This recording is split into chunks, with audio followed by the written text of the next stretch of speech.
Hi, and welcome to another episode of On Transit, the TV show On Transit that takes place on transit.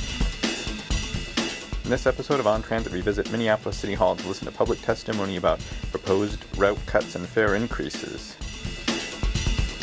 This hearing is sponsored by the Metropolitan Council to collect public comments on the proposals, that is, for fare increase and service changes. The format for the hearing will include these opening comments and then a brief presentation by transportation staff about the proposed changes. Your opportunity to comment will follow the presentation. If there's a fare increase, it would be implemented July 1st. Service changes will take place either in September or next December. Transit in the metro area is facing a shortfall, just over $27 million a year for the next 2 years, which is our budget cycle. There are a few reasons for this shortfall. First, in business, we're seeing a higher cost in our fuel. I think most of you are aware of the recent escalation in fuel prices, and our healthcare costs are higher than were anticipated. Another reason that some of you might not be familiar with is one of the major sources of funding for transit in the region here is the motor vehicle sales tax. Now, as we had to put together this proposal, of course there are going to be impacts on people. But what we did when we put it together is we looked at these 4 things, and I wouldn't say one is a greater priority than the other. First, though, we wanted to minimize the ridership loss. Any reduction in service is going to, of course, have lost riders, but we wanted to minimize that to the extent possible. We also want to mitigate the growing congestion that's occurring in the Twin Cities. We wanted to retain the mobility for the various work shifts, the different times of the day that jobs start and end, and the work locations. And lastly, we wanted to the extent possible, retain the integrity and kind of the connectivity of our transit system here in the region. The bottom line, once we got through putting together this proposal, is that it was a reduction of 10% of the bus hours that are operated on the street today. We also went through and estimated the ridership based on the ridership today on that service and estimated that we would have 2.5 million less rides on an annual basis. Now I'd like to talk a moment about Metro Mobility and the ADA service. Under the proposal that you are here to comment on today, pickups and drop-offs would be available within 1 mile of regular route bus service that provides primarily all-day fixed-route service. Today, the service generally follows municipal or city boundaries, so that would not be the case under this proposal. The proposal of 1 mile either side of a bus route does remain within the federal guidelines.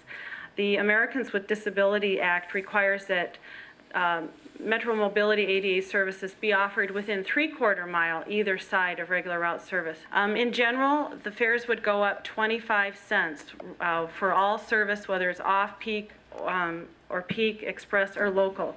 And again, this brochure has a nice summary chart in it. Metro Mobility is proposed to increase off-peak by 25 cents from $2.25 to $2.50, and in the peak by 50 cents from $3 to $3.50. This fare proposal, if it's implemented, we estimate would result in 1.7 million fewer rides each year. We will be collecting all the comments, and we will be reviewing them and considering a revised proposal to bring back to the Metropolitan Council in mid-May. Now we're going to start with the public hearing testimony. I'm not here today to comment on the inconvenience or disenfranchisement of these proposed cuts. I'm here to decry the abysmal lack of leadership on this issue. Whether we're talking about energy policy, traffic management, quality of life, or any number of other significant responsibilities of government, any and all responsible parties should be embarrassed that we do not have sufficient funding source that has been identified for this matter of mass transit. I've always been very passive about any cuts and fare increases, but this one just makes no sense at all. If you guys need more money, ask the legislature for some more money.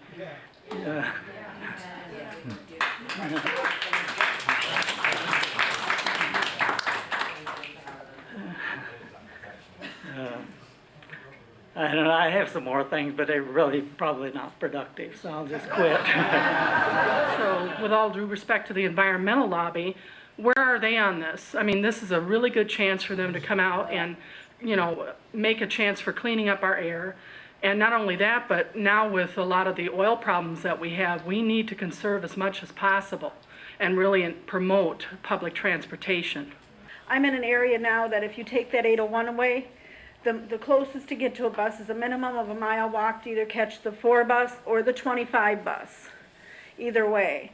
And there's over 1,000 apartments in that little area that I live alone with, a lot of people who don't drive. So it's more than an inconvenience in that area. Members of the Metropolitan Council and staff, I'm Scott Benson. I'm council member from the 11th Ward in Minneapolis, and I'm the chair of the Intergovernmental Relations Committee. Welcome to City Hall. I'm sorry it's so hot in here. We're seeing what we can do about that. I wanted to come and present to you the resolution that was passed unanimously by the Minneapolis City Council and signed by the mayor on April 1st, urging the Metropolitan Council to reconsider the plan that would cut transit services and increase fares. Essentially, let me summarize what the resolution states. Transit is very important for the city of Minneapolis and for our city council. As you can see in the resolution, 64,000 workers rely on public transit to come to downtown council every day. That's 40% of our workforce in downtown Minneapolis. The business community clearly recognizes the importance of an adequate transit system and also support adequate transit funding. Our concern, of course, is that 70% of the routes are affected by this proposal, and that you're looking to cut 3.7, or that if you institute these increases in fares, 3.7% of the ridership will be lost, and that, of course, is a big concern for the city council. Now, we realize that it isn't your responsibility alone, certainly, and that the funding sources come from elsewhere. And so we, together with you, I hope, are going to urge the governor and the legislature to appropriate adequate funding for transit services in this state, and are doing so as part of our legislative agenda.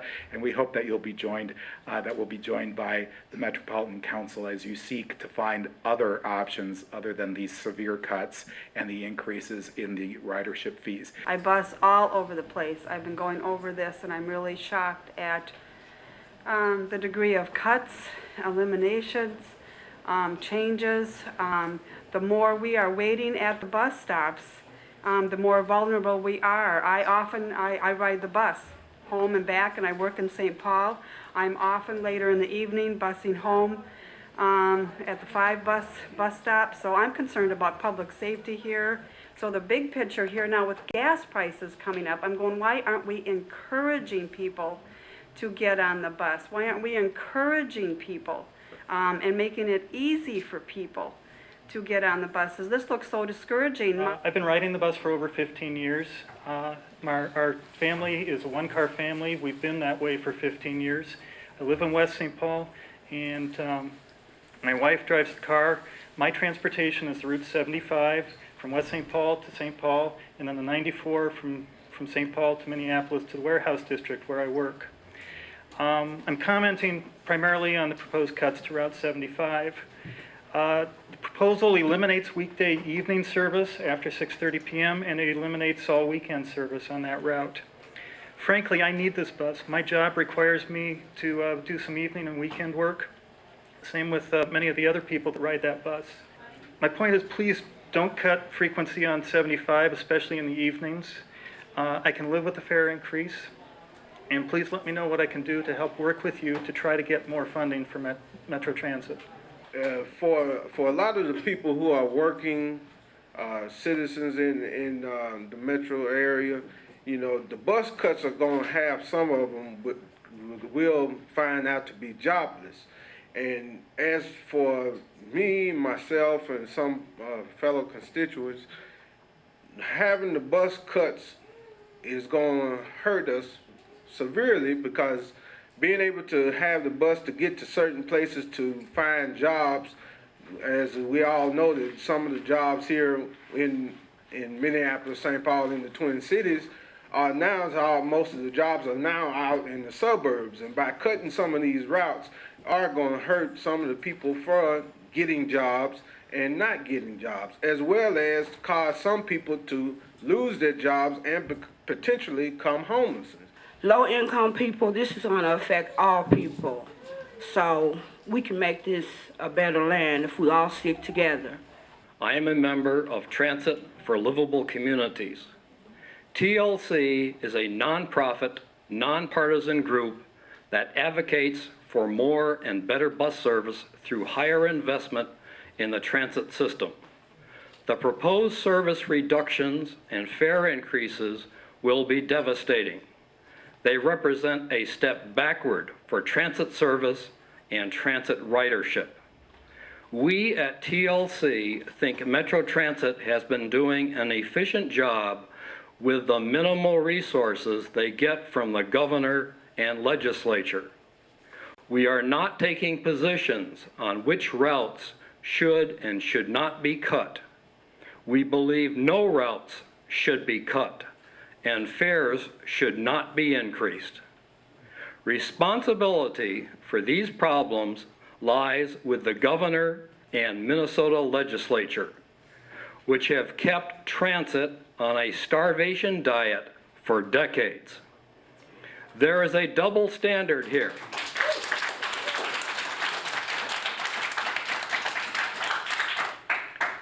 There is a double standard here because funding for roads and for highway expansion has not been cut. I urge you to contact your state legislator and the governor and tell him or her that service cuts and fare increases are unacceptable. TLC can be a resource. If we want decision makers to make transit a higher priority, transit riders must get more involved. We have to look at the legislature and this governor. They need to give more money for the bus riders. I have a wage freeze. I have no car, but I will pay the extra money. But don't cut all my buses. I use 4 different buses. I will have 3 of them eliminated, and the last one will have limited service. How am I going to get to my job? I don't want to end up with the homeless people that just went out the door. I use Metro Mobility for all my transportation needs. And many of the places that I would like to visit and see are in the suburb areas to visit friends, things like that. These areas are going to be eliminated completely. I will not have hot time to see my friends on holidays or situations like that. Thanksgiving, I will be alone. Christmas, I'll be alone. Because everybody that I have connections with are out in the subs. All of these areas are going to be eliminated for weekend transportation. There's many situations with the disabled community that you have to have more concerns about, and this is just cutting us completely out of the picture. And I've had to turn down jobs out of concern of in suburban areas for that very same reason, that would I be able to get to a job if there are no buses out there. And so these cuts are directly affecting us.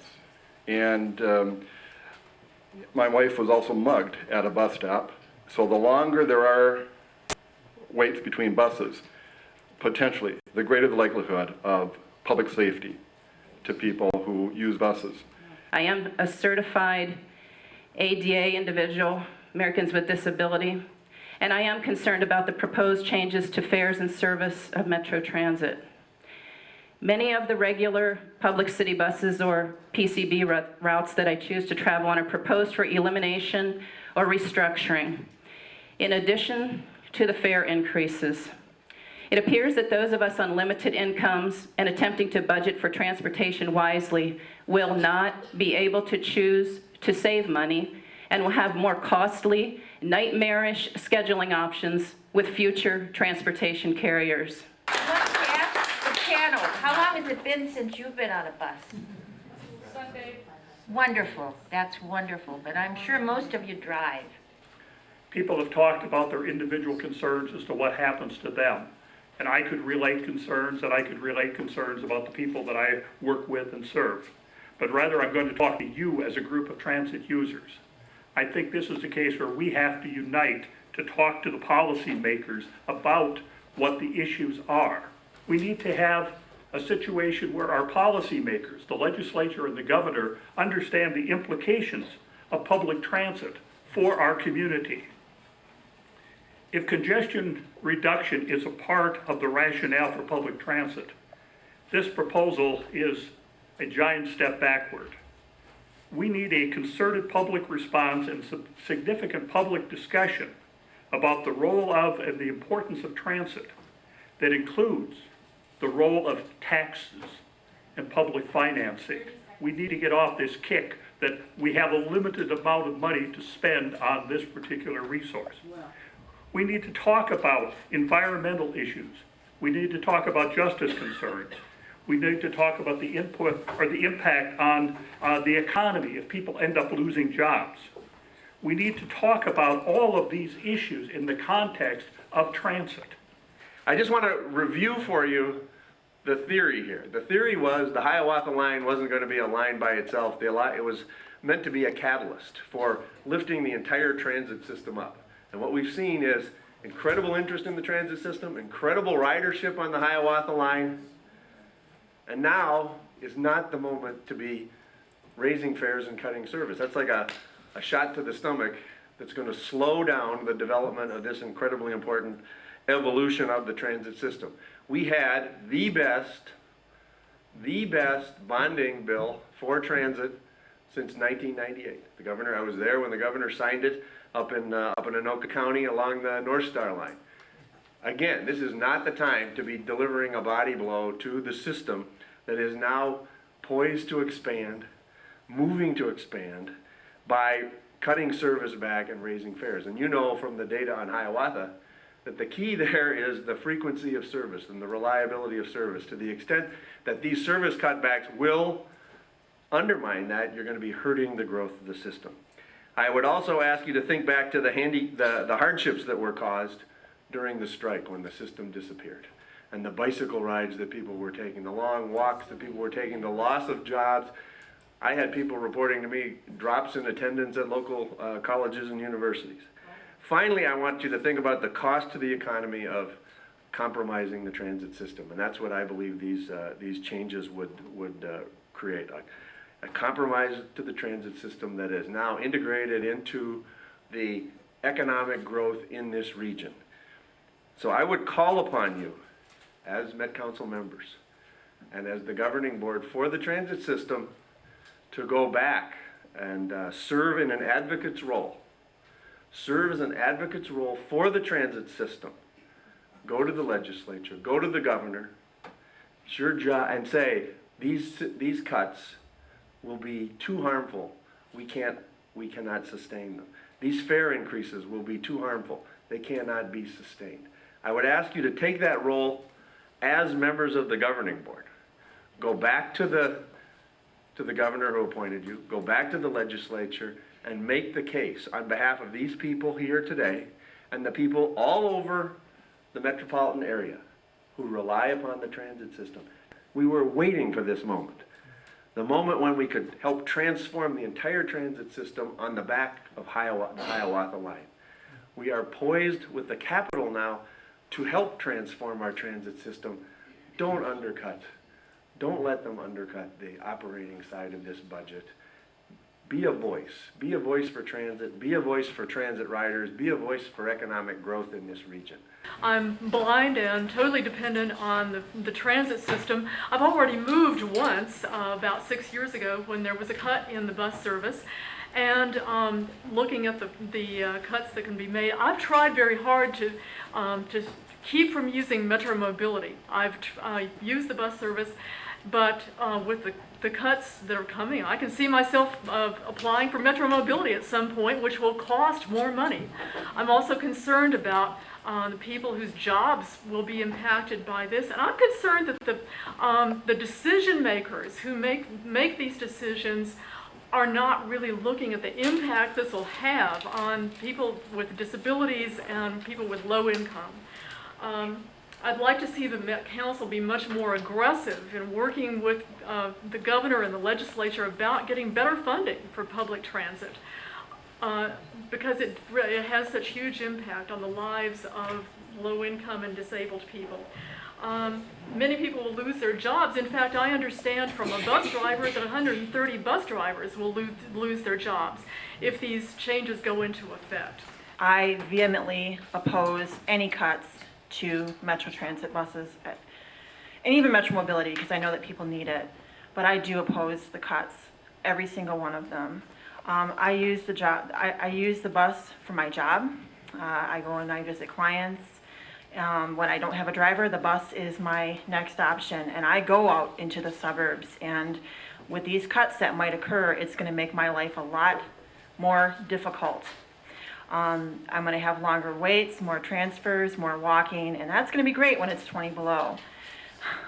I also use the bus for my personal life. I take the bus 7 days a week somewhere, somehow, even into the suburbs. Metro Mobility has been cut. It's been cut in the last year to the point where some people will not have service, period. It will be very harmful for these cuts to go in effect. And this means that no medical rides, no rides to anywhere for some people. They will be outside that 1 mile either side of a bus route district. And this is going to be just catastrophic. And this means people going for kidney dialysis all across the board, everything. The reason given for the cut of the 8 route has been low ridership. Well, I see the system as being in a downward spiral. As you cut services, make it less convenient, naturally ridership reduces. And at this time, I think, especially with rising fuel costs, is not the time to cut services, because fuel costs are rising for drivers as well. And now would be a wonderful time to market public transit as a low-cost alternative to driving. As we look at the issue of the proposed transit cuts, it is important to recognize that sometimes the term penny wise and pound foolish applies, and it certainly does in this case. First, it's important to say that the bus system is the backbone not only of our human economy, but the economic engine of this region. Stop and think for a moment. The downtown Minneapolis, where 165,000 people work, far and away the largest concentration of the workforce anywhere in the state of Minnesota and in this 5-state region. 41% of the people who work in downtown Minneapolis take the bus. When you think about that, and you think about what that means to the employers, their ability to draw a workforce from all parts of the metropolitan area at all levels of the income, it's clear that this has an economic impact. That's not just the mayor of Minneapolis saying that. Last week I was at the state capitol with a coalition of 35 different mayors from all over the metropolitan area, all of them saying that the transportation system in this region needs to be expanded, and expanded dramatically, for their cities to grow economically. It's also clear that this is taking place in a period of time in which congestion has grown dramatically in this region. And part of the reason I was able to stand up with that coalition of mayors is that all of them, in all parts of the area, recognize that when you have a bus that has 20 people on it, those are 19 fewer vehicles on the road. And it is essential to say that in a period of time where we're choking on congestion, falling behind other regions in our competitiveness because of that, that the bus serves a very important role. In both of those cases, the bus system saves us money.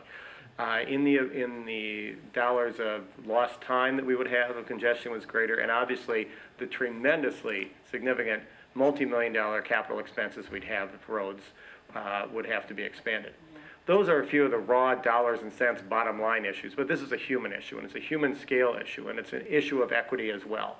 When we really look at the fact that the bus system serves those most in need of a career ladder and a transportation ladder, we also recognize what we saw during the bus strike, that when the strike took place, people who were extraordinarily important parts of our economy were deeply in jeopardy.